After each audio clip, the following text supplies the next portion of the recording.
L'invocation pour être protégé du châtiment de la tombe et du feu de l'enfer. Le châtiment de la tombe est une réalité. Donc invoquer Allah afin d'être protégé. Il est mentionné que le prophète même invoquait Allah pour être protégé du châtiment de la tombe et du feu de l'enfer. Alors c'est cette même invocation que je vais t'apprendre aujourd'hui. Il y a plusieurs comportements qui peuvent provoquer le châtiment de la tombe, tels que ne pas se purifier après avoir fait ses besoins naturels. Dans un autre hadith, le prophète a mentionné qu'il y a une personne qui a été châtiée dans la tombe à cause de ce même comportement. Deuxième comportement qui peut provoquer le châtiment de la tombe est le namima. Namima, c'est le fait de rapporter les paroles de deux personnes l'un à l'autre pour but de les mettre en conflit, d'endommager leur relation. Et ce comportement est vraiment fréquent aujourd'hui dans la société. Alors vous devez vous éloigner de ces comportements car ces comportements peuvent amener au châtiment de la tombe. Après cela, l'invocation à dire pour se protéger du châtiment de la tombe est la suivante. Il faut répéter cette invocation après moi. Allahumma Rabba Jibrail wa Mikail wa Rabba Israfil A'udhu bika min harri nar wa azabil qabr.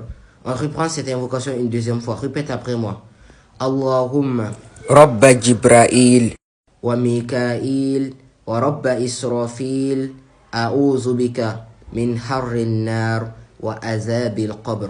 Et cette invocation veut dire en français: Ô Allah, Seigneur de Jibril, de Mikail et Seigneur de Israfil, je te demande protection contre la chaleur du feu et contre le châtiment de la tombe. Alors transfère cette vidéo à un maximum de musulmans afin qu'elle soit profitable et qu'Allah nous protège tous du feu de l'enfer et qu'Allah nous protège tous du châtiment de la tombe. Amen.